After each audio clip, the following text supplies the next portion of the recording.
Hi guys, in this video I'm going to be working on these terrain pieces, and specifically I'm going to be experimenting trying to paint some neat hazard stripes. Scruffy Crow.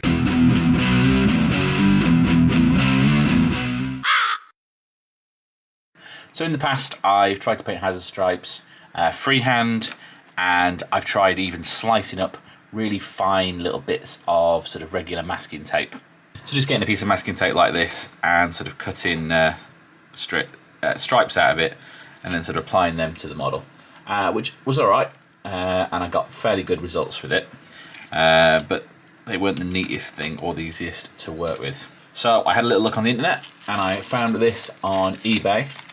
I don't read most of that, but it is 2mm masking tape, and as you can see I've not even opened the packet yet. I've not had a play with this at all. Before we open that, actually I'll have a look at the models that I'm going to sort of experiment with. We've got, these are all from Imitation of Life. I will link the web shop, or actually the Patreon will be probably more applicable because that's where these are from currently. And I've painted the top of this one yellow, and this is the only sort of detail I'm really going to put on it. The rest of it's essentially done. Pretty much the same with this, and I've painted this panel black and the top there as well. So that's what I'm going to experiment, sort of both going to be yellow and black, but I'm going to try black first and yellow first. I've also got this robot, and I want to put some stripes on his sort of armour plates that I've painted yellow already, and we'll see how this works on sort of more intricate 3D shapes, see if we can still make that work, because this is the sort of thing that I'd normally try and sort of freehand them on.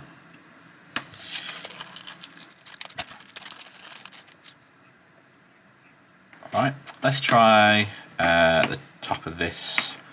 Let's try the top of this bit first. Let's see how easy this is to rip. Well, not too easy. So if I just line it up with that, I don't know, but we still want to go diagonal, I guess. So 2mm seems like it might be quite thin when you sort of think about it.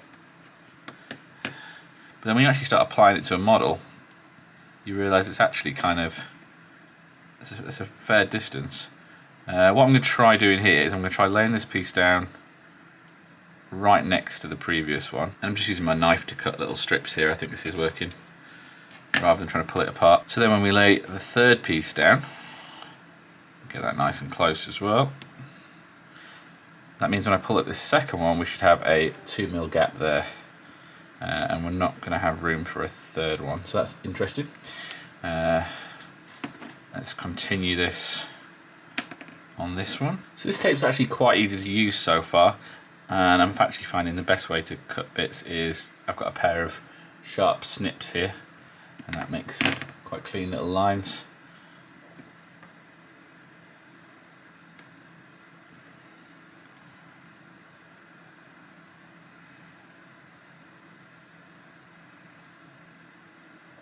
And it seems we can sort of stick it down and peel it up a few times, so we can get that placement right. And on the corner here we've got a bit of a rivet going on, and the tape does deform quite well over that shape. Oh, here as well we've got sort of rivets. So that was quite easy to do, fairly quick, and I'm getting a little bit quicker at it. It's a bit fiddly at first. So I'm going to do the whole top of this as well, and then I'll try and do some on this one as well. Alright, let's see what we can do on the robot.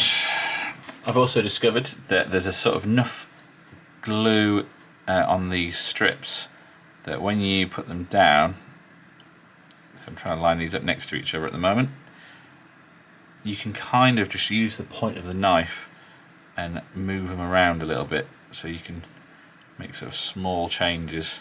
Alright, so the shin bit kind of worked, but the kneecap, because it's all separate panels like on this side, less luck there. And kind of like I said before, like 2mm seems quite thin when you think about like a 2mm drill bit, but when it's a bit of tape and you actually put it on a sort of 28mm scale model, that does all of a sudden take up quite a lot of room. Okay, so we're starting with the easiest one, and that's the black over the yellow. We've got a cheap brush here, but it's nice and soft with plenty of bristles, so it should be good for getting good coverage. And already I've noticed that the tape itself is kind of water resistant, so the paint's just sort of sloughing back off there, but that's fine, shouldn't be a problem. I'm just trying to put very thin layers of paint on. Oops, I don't know why that bit of tape's there, that shouldn't be there. As you can see, the paint's just kind of beading up, kind of coming away from the tape areas. But I literally just peeled a bit of tape off that end corner, and I seem to be able to paint over it okay, so it's not having any problems there. And the coverage over the yellow seems fine. So this is the base coat of Bad and Black, so it should have pretty good coverage. And we're also going to be using the Avalon Sunset on the black parts. If anything, that was easier to get on a bit smoother. I am somewhat slopping it on. Obviously a better way might be 2 thin coats. I'm going to have to do 2 coats anyway, I think, to get it really pure looking. Okay, so these have all had second, more thin down coats now. So we'll just let that dry. And I've done my best with the robot. I don't know how that's going to turn out. We'll see. Okay, we've left these a few minutes.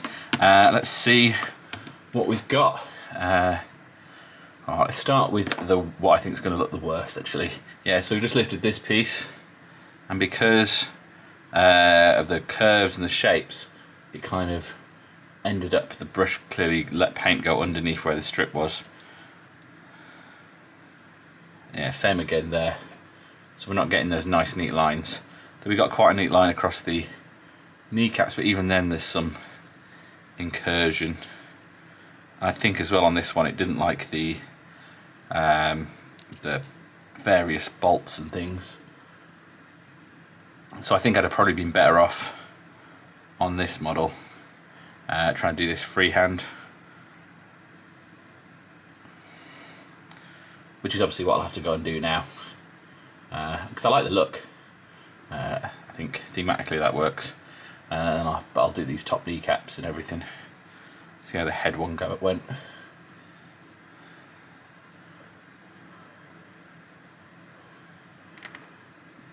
That's a bit neater, so it's probably a slightly neater line than I'd achieved freehand. Kind of works. Okay, not a complete disaster. I think there's certainly areas on models this size where I could use it, but probably not too useful. Let's see the yellow over the black. See, that is nice and crisp. That's a lot better than I'd be able to achieve freehand. All these bits of used tape are kind of frustrating. They want to stick to me better than they do the model. Happy with that, that's done the job. As I said, we could have done with maybe finer lines there, but so that's a lot cleaner than I'd ever be able to do freehand. So I'm happy with that. And let's see what the biggest one looks like. Looks pretty clean.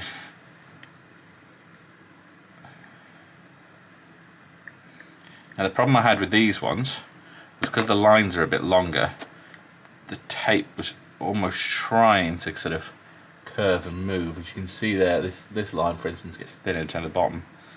I think it's going to be more noticeable when you've got more space. But that could just be a case of just being that little bit more careful and practiced with it. These last 2 stripes, I've not left myself enough room to get in there.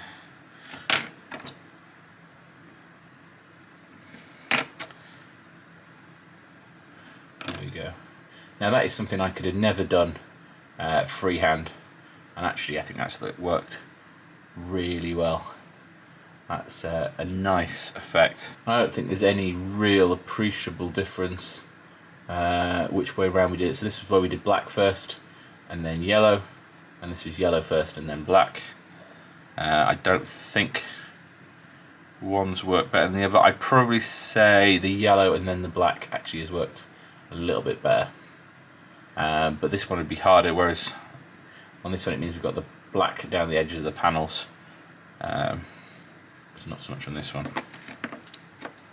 As a finishing touch, we've got some of this Great Coat Grey that I use quite often for black, and some of this Foundry yellow. Now, I'm not a massive fan of these Foundry paints, I am looking to replace them, but one of the plus sides is they are quite sort of translucent, so it's not as obvious where the edges of this highlight's going to be.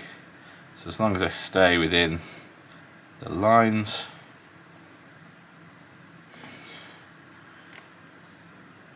it's kind of hard to see on the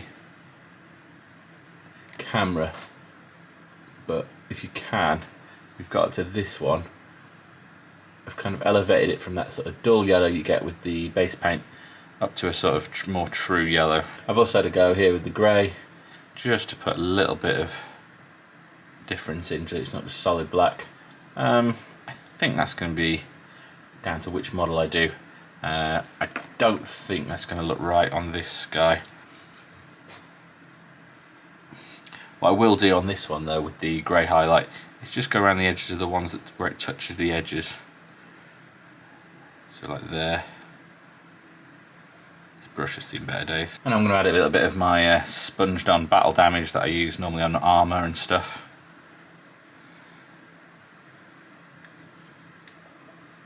There we go. Just sort of break that up a little bit. We've added a little bit of painted on battle damage here and there. And then finish that off with some bright silver. So on this one I'm just going to hit the tops of these bolts. And just really careful on the top of here. Sort of follow the lines that I did on the black. This is weird actually, it's one of the times that you try and make something that is paint look like paint. There we go. I said the rest of the box isn't very interesting. I could have probably gone a bit dark with the washes on it. But I think that is a perfectly usable little bit of sci-fi slash post-apocalyptic scenery there, and all the more eye-catching for the nice hazard stripes, which I think always adds a bit of sort of sci-fi interest to any piece. And this is definitely a technique that I will use again, so I will be storing this somewhere useful.